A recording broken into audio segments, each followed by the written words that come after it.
we have bases in most other countries around the world, where we have 1,000 military bases in other people's countries, where we have 6 or 7 wars going at a time, where we are putting as much money into this thing as everybody else put together.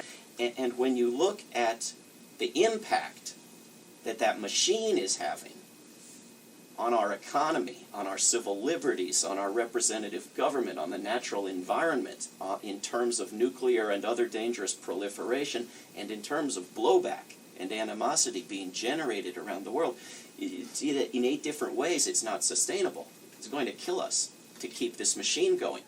What I did in the book was to look at the lies that were told before, during, and after wars through history, and instead of chronicling and listing them all, which would get endless and repetitive, I picked out common themes so that you could recognize similar lies to the themes that have been used before.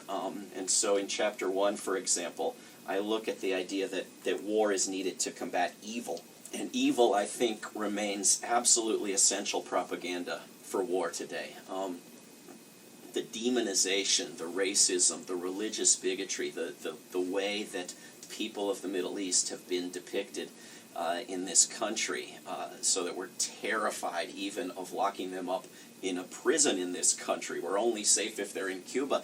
You know, it is a very big part of what generates support for these wars, or at least did. Of course, we now have a majority against the wars. I mean, this is another reason why I wanted to write this book. We had, arguably, when we started the war in Afghanistan and the one in Iraq, a majority of Americans saying, yes, go do it. And now, for a long time now, we've had clear majorities saying, nope, never should have done it. Right? It was a mistake.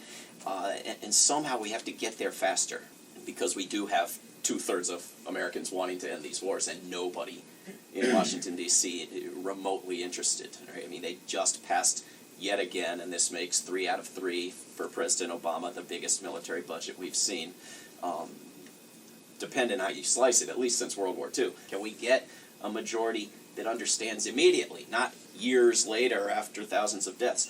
And so, at the same time that you have a certain segment of the population dependent on the idea that our wars are benefiting people, right? That we're bombing women for women's rights, that we're engaged in humanitarian, philanthropic efforts for our wars, which is, it's very encouraging that we need to say those things. But at the same time, you have another segment of the U.S. population that, you know, wants to wipe all those non-English speaking, non-Christian, dark-skinned people off the face of the earth. And without that, you would lose a huge measure of support for these wars. And so this idea that somehow there are things so evil in the world that they can only be addressed with wars has to be addressed. Right? I mean, this is the very realistic, serious approach of pundits on our televisions, right? If you're serious, you'll recognize that there is evil in the world, right? To propose that we not have wars anymore is just fantasy.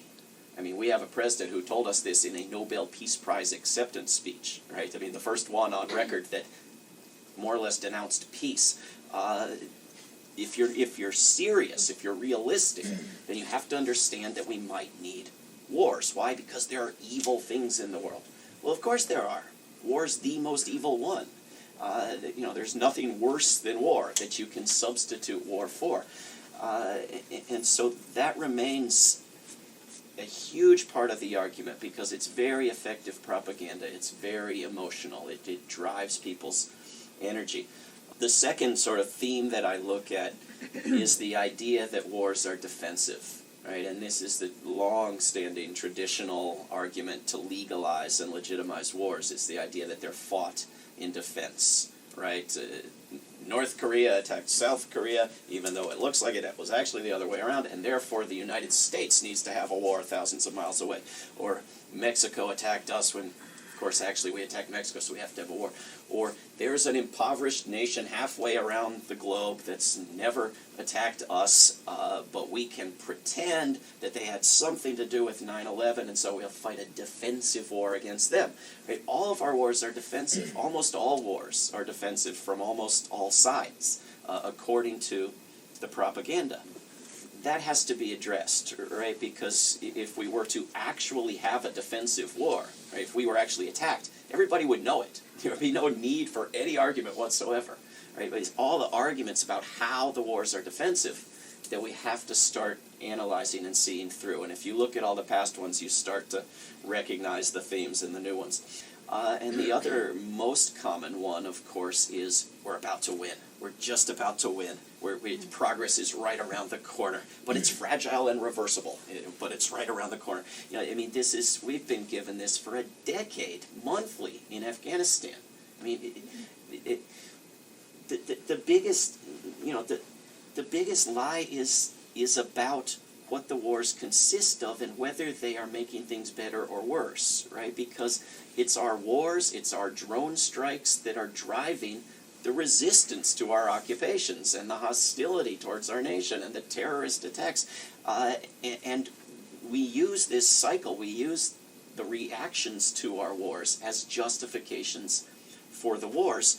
And then as we accomplish some military objective, we declare that there's progress and things are getting better and we're about to succeed, and then we'll be able to pull out, or more often, then we'll have to stay longer. But in either case, there's progress right around the corner, which in the case of Afghanistan has been demonstrably, empirically false for several years now, widely understood, and yet they just keep saying it and doing it. You know, we have motivations for war that are not very deeply hidden. You know, that they will tell you quite openly that they need to have a gas pipeline through Afghanistan. You don't need to speculate about it.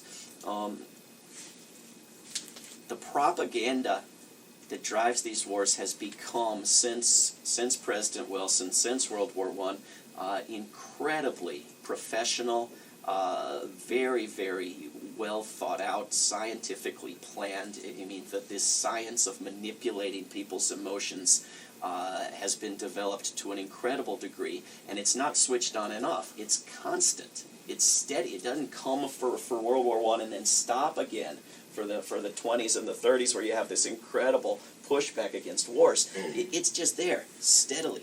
The Libyan rebels, this handful of heroic grassroots heroes led by a guy who mysteriously spent 20 years with no visible means of support living a couple of miles from the CIA in Northern Virginia, they have hired, at no cost, the biggest PR firm in Washington, D.C. And they've promised to pay them when they're rich.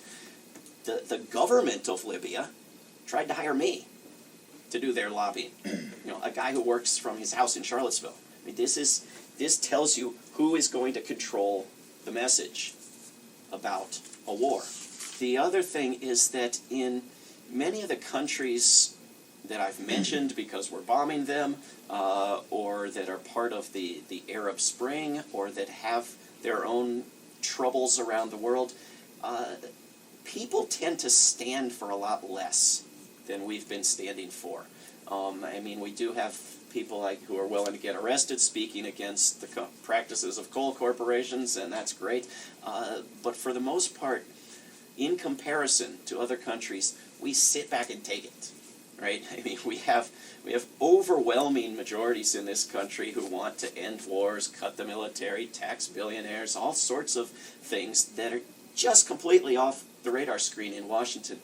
Well, we're taking the example of Tunisia and Egypt and Greece and Spain and Madison, Wisconsin for that matter, and we're going to Washington in October, not to have a march or a rally, but to occupy the place and shut down the buildings and stay.